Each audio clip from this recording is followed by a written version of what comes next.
Where the north has its honor and the south its chivalry, the Iron Islands has its strength. We call ourselves the Ironborn, and we are warriors feared throughout the Seven Kingdoms. Or so we used to be.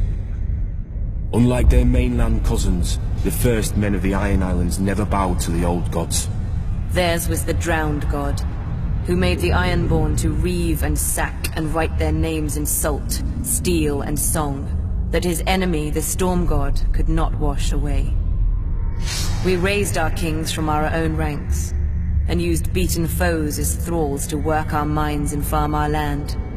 Or as salt wives, if a woman was pretty enough. Such was the old way, and while we followed it, we held sway wherever the waves were heard. When Aegon came demanding fealty, King Harren the Black ruled as far east as the Trident.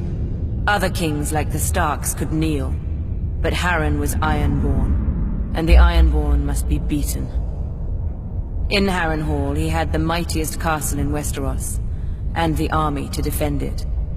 But Aegon did not intend a siege. He mounted his dragon and roasted Harren and all his sons in their tower, and the old way with them. Because of Harren's defiance, Aegon pushed the Ironborn back to our island and gave the Riverlands to the Tullys. But he did allow the Ironborn to choose who would lead them. House Greyjoy had always been one of the greatest houses of the Iron Islands. We trace our descent from the Age of Heroes and the legendary Grey King, who took a mermaid to wife and made war upon the Storm God for 1,000 years. Blessed by the Drowned God, the Great King fought and slew Naga, the great sea dragon, and took her fire for his own. This history made our ancestor Vicon Greyjoy the natural choice to lead the Ironborn after Aegon's conquest. For 300 years, House Greyjoy ruled the Ironborn. We styled ourselves Lord of the Iron Islands, King of Salton Rock, Son of the Sea Wind, Lord Reaper of Pike. In truth, we were thralls. Our people still chanted, "What is dead may never die." But the old way had died. Until the Targaryens followed their dragons into the grave, and our Lord Father, Balon Greyjoy, rose against the new king, Robert Baratheon.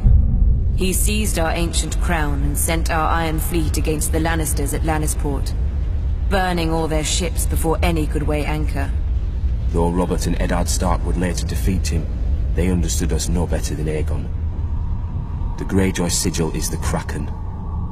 What it grasped once, it will never surrender. What is dead may never die, but rises again, harder and stronger.